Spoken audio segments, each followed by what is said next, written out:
Shalom, semangat pagi Bapak Ibu semua. Kembali bersama dengan saya Ishakar Irawan. Pada pagi hari ini saya mengajak kita untuk merenungkan bersama apa yang tertulis di kitab Ma'aseh Shlikim atau Kisah Para Rasul pasal 4 ayat yang ke-20. Saya akan bacakan bagi kita. Sebab kami tidak mungkin untuk tidak mengatakan apa yang telah kami lihat dan dengar. Kami yang dimaksud di ayat yang sudah saya baca tadi Bapak Ibu adalah Kefa atau Petrus dan Yohanan atau Yohanes. Saya ajak kita untuk membaca dua ayat sebelumnya supaya lebih jelas di ayat 18 dan 19. Dan setelah memanggil keduanya, mereka memberi perintah kepadanya agar sama sekali tidak berbicara ataupun mengajar dalam nama Yesua. Namun sambil menanggapi, Kefa dan Yohanan berkata kepada mereka, "Putuskanlah, apakah benar di hadapan Elohim untuk mendengarkan kamu lebih daripada Elohim?" Jadi Bapak Ibu, waktu itu para pemimpin agama Yahudi, para tua-tua dan juga para ahli kitab memanggil kedua rasul tersebut dan memberi perintah supaya mereka sama sekali tidak berbicara dan mengajar di dalam nama Yesua. Mereka ini Bapak Ibu, yaitu para pemimpin Yahudi, sebetulnya sangat kagum dengan keberanian Yohanan dan Kefa. Dan mereka juga kagum karena mereka ini memahami bahwa mereka berdua adalah orang-orang yang tidak berpendidikan. Dan bahkan dianggap sebagai orang yang bodoh oleh mereka. Mereka kagum karena melihat dengan mata kepala sendiri bahwa Kefa baru saja menyembuhkan orang yang lumpuh.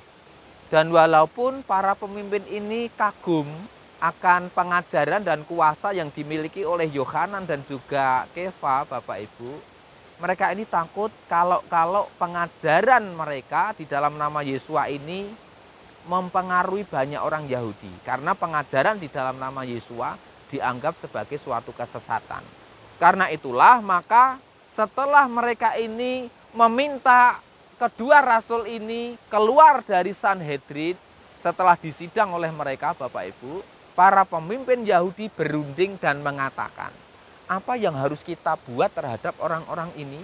Karena sesungguhnya telah terjadi sebuah tanda luar biasa melalui mereka.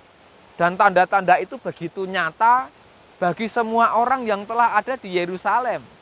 Dan mereka katakan kita tidak mungkin menyangkal hal tersebut. Saudara bisa baca itu di Kisah Para Rasul pasal 4 ayat 13 sampai dengan ayat yang ke-17. Dan mereka ini Bapak Ibu memutuskan untuk menekan Kefa dan Yohanan dengan ancaman supaya mereka tidak lagi berbicara kepada siapapun juga di dalam nama Yesua, Bapak Ibu. Bapak Ibu Saudara yang dikasihi oleh Tuhan, kita tadi sudah melihat dan saya sudah bacakan bagi kita bahwa Yohanan dan juga Kefa tidak mungkin untuk tidak mengatakan apa yang telah mereka lihat dan dengar.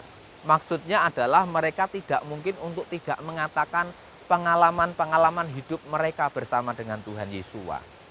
Dan dari apa yang sudah mereka lihat dan dengar itu Bapak Ibu, kedua rasul ini memahami betul bahwa keselamatan tidak ada pada siapapun juga kecuali di dalam nama Yesua. Karena di kolong langit ini tidak ada nama lain yang telah diberikan kepada manusia yang di dalamnya kita dapat diselamatkan. Saudara bisa baca itu di Kisah Para Rasul pasal 4 ayat yang ke-12. Sangat tegas dikatakan demikian. Dan ketika mendapatkan ancaman dan tekanan dari para pemimpin Yahudi Bapak Ibu, kita tahu bahwa Kefa dan Yohanan tidak takut dengan ancaman mereka. Mereka memutuskan untuk lebih takut kepada Elohim daripada kepada manusia. Saya sangat yakin bahwa mereka selalu ingat dengan pesan Tuhan Yesua di kitab Mattityahu atau Matius pasal 28 ayat 19 sampai dengan 20. Supaya mereka ini pergi dan menjadikan bangsa-bangsa menjadi murid Tuhan Yesua. Dan untuk kemudian mereka membaptis dan mengajarkan para murid ini untuk melakukan segala sesuatu yang telah diperintahkan oleh Tuhan Yesua kepada para murid Bapak Ibu. Saya yakin dan sangat percaya bahwa mereka memahami perintah Elohim supaya setiap orang berbalik dari kejahatan mereka, supaya mereka diselamatkan. Bapak Ibu Saudara yang dikasihi oleh Tuhan, marilah kita ini memiliki semangat yang sama seperti halnya Kefa dan Yohanan. Mari kita punya semangat untuk membagikan pengalaman-pengalaman hidup kita bersama dengan Tuhan. Kita saksikan betapa besar kasih Tuhan, kuasa Tuhan, kebaikan Tuhan, dan kita saksikan kepada mereka bahwa keselamatan itu hanya ada di dalam Yeshua HaMasyiah, supaya mereka tidak binasa, tetapi supaya mereka diselamatkan. Saya rindu Bapak Ibu Saudara boleh menjadi saksi-saksi Tuhan Yeshua HaMasyiah yang dipakai Tuhan luar biasa. Saudara bisa tulis di media sosial saudara, saudara bisa bikin video dan saudara upload di kanal YouTube saudara. Saya rindu mendengarkan kesaksian-kesaksian dari saudara. Dan saya pun juga rindu suatu saat saya akan berbagi kesaksian-kesaksian yang lain, pengalaman-pengalaman hidup saya, bagaimana Tuhan menolong dan memberkati kehidupan kami, Bapak Ibu.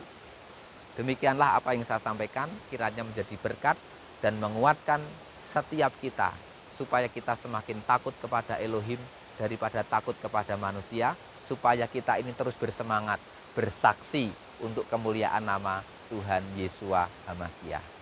Salam semangat pagi selalu Bapak Ibu. Tuhan Yeshua HaMasyiah, Tuhan Yesus Kristus memberkati kita semuanya. Haleluya. Amin.